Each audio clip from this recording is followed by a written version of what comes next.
మంత్రి నారా లోకేష్ వైసీపీ నేతలకు strong warning ఇచ్చారు. రెడ్ బుక్ లో ఇప్పటికీ 3 పేజీలు అయ్యాయని వెల్లడించారు. ఇంకా చాలా పేజీలు ఉన్నాయని తెలిపారు.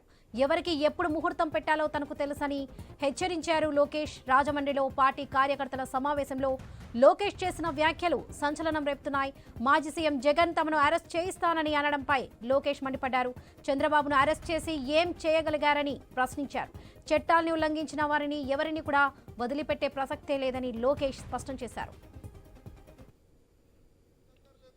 అరే 53 రోజుల్లో నువ్వు మా నాయకుడిని అరెస్ట్ చేసి ఇదే రాజమండ్రి జైల్లో బంధించి ఏం పీకావయ్యా? ఏం పీకావు? నువ్వు అరెస్ట్ చేస్తే మేము భయపడాలా? ఇట్లా నీ ముందర చాలా మంది పెద్ద పెద్ద మాటలు మాట్లాడారు. వాళ్ళందరి పరిస్థితి ఏమైందని ఒక్కసారి ఆ సైకోని ఆలోచించమని నేను అంటున్నా. అంతేగాని ఈ మధ్యన చూస్తున్నా రప్పరప్ప అంటే ఏంటి రప్పరప్ప? 2 రప్పరప్ప మేము పీకుతాం. ఎర్ర బుక్లో 3 పేజీలని ఇంకొన్నాయి చాలా పేజీలు.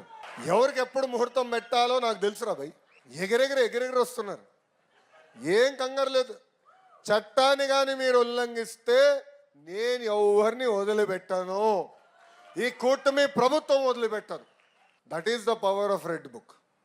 అందుకే నేను రాసుకున్నా, అందుకే నేను పెట్టుకున్నా. నేను ఎవరిని వదిలిపెట్టాను.